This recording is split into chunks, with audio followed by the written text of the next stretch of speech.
I'm 14 and I want to go home. My name is Beth. I'm here for you. Tell me more. I've run away before, but I've never been involved with anything like this. I think they put drugs in my liquor. It sounds like you feel you're not safe. The fastest way for me to get help to you is for you to call 911. LOL, Beth. If they hear me, they'll kill me. They're about to send another man in to have sex with me. Please hurry. Okay, it sounds like you're in danger. I can call 911 for you and send help. You're being very brave. Thanks, Beth. Tell the police to be careful. These men are armed. I can share this story with you because it was widely reported in news outlets throughout the country. We did call 911. The police rescued this girl, 2 other girls, and arrested 3 men, all at the Motel 6 in San Jose. My name's Nancy Beth Lublin. I'm the co-founder and CEO of Crisis Text Line, the free 24/7 service that helps people by text and messenger with mental health and behavioral health issues. And when I go on the platform as a crisis counselor, I use the alias Beth. I happen to be the crisis counselor who took that conversation. But this is what Crisis Text Line is. It's strangers helping strangers in their darkest moments to stay alive, feel less alone, and to remind them how strong they are. Crisis Text Line launched quietly in August 2013 in Chicago and in El Paso, and within 4 months, we were in all 274 area codes in the United States because people used the service, had a great experience, and shared it with their friends. That's organic growth. And in 6.5 years, we've now processed about 150 million messages. The people who use our free 24/7 service skew young because it's text. So they skew young. 45% are under the age of 17.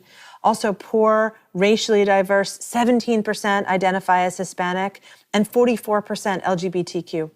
The top 5 issues that we see are relationships, depression, anxiety, self-harm, and in approximately 1 in 4 conversations, suicidal ideation.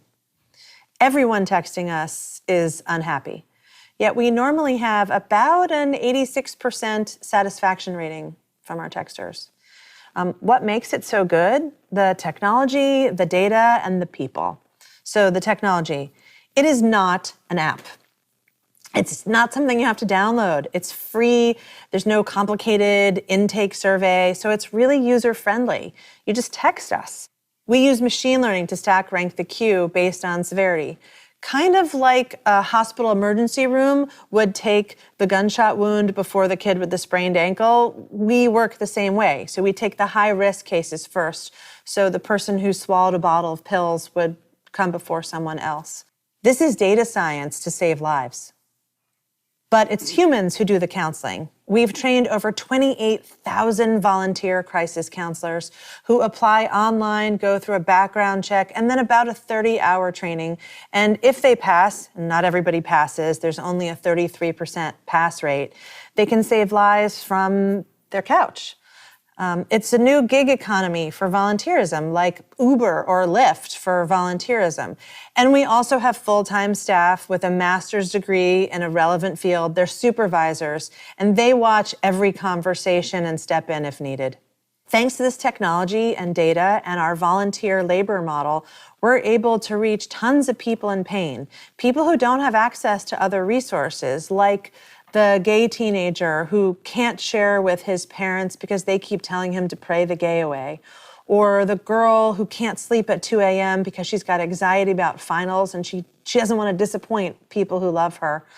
So they text us, and we love on them, and we support them, and we remind them how strong they are, and we work in a plan together to stay safe. And we tell them that if this felt good, sharing with us, and 68% of people say they've shared something with us they've never shared with another human. So if it feels good to share with us, maybe find just one other person in your life tomorrow to share with. And after our conversation, they put that safety plan in place. And maybe they go to sleep, or they journal, or they listen to BTS or Lizzo, or they write a letter to their sister or their boss or to themselves to read in 12 months. They stay safe.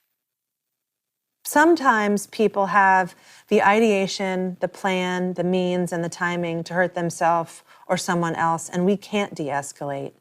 Like the man in Texas 5 years ago on Christmas Eve who told us he only felt pleasure when he inflicted pain and he wanted to kill women and he was going to do it that very night. In those imminent risk situations, we call 911. And thank goodness for 911, because in that Texas incident, as reported in the news, they did send help. They sent the police to his home, and they found him with an arsenal of loaded weapons and on record as being in possession of a human foot.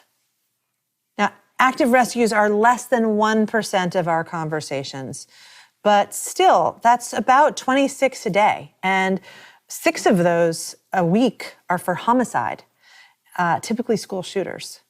We've now completed more than 32,000 active rescues.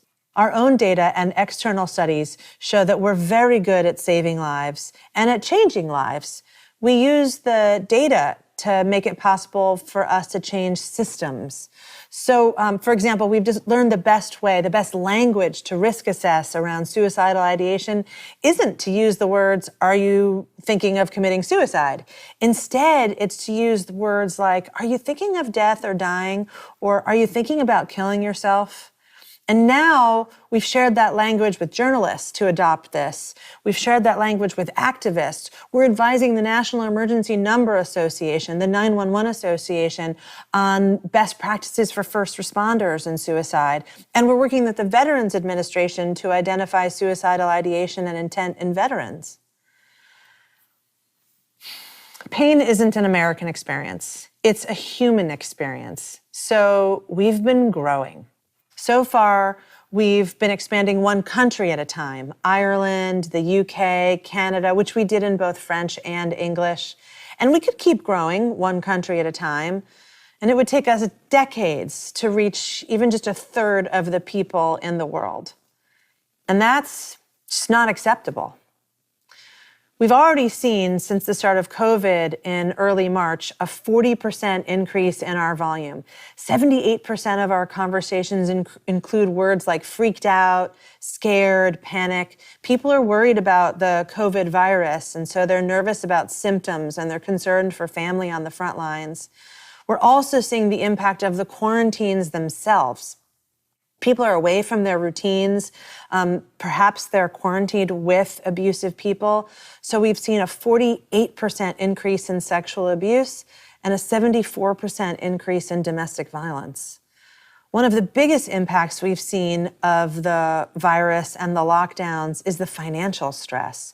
We're seeing more people reach out with fears of bankruptcy, fears of homelessness, and other financial ruin. And right now, 32% of our texters identify as coming from household incomes under $20,000. That's up from our typical 19% low income. So we need to grow quickly. For months, we were planning on announcing that we were going to expand by language, 5 languages in the next 5 years, covering 32% of the globe. And then COVID happened. Things changed. And now 5 years feels like a luxury. So today, right now, we are committing to do it in half the time, 5 languages in 2.5 years. We're going to turn on Spanish everywhere, English everywhere, Portuguese everywhere, French everywhere, and the 5th language, Arabic. So we're going to bring our service to countries and populations that have limited mental health services and almost no data about what's going on. These include immigrant populations who have phones and young people who are often not counted in studies, but they have phones.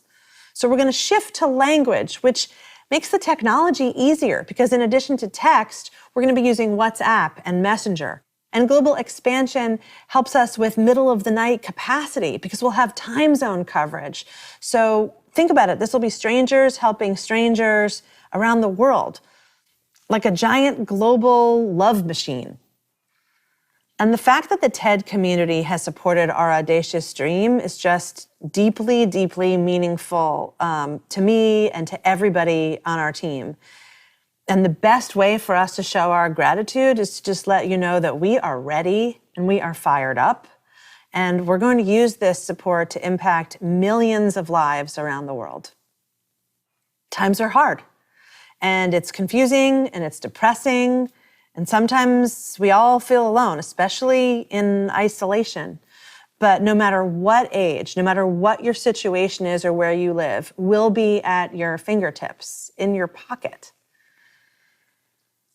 I've been thinking a lot these last few weeks about that trafficked girl who I connected with, and I hope she's somewhere safe.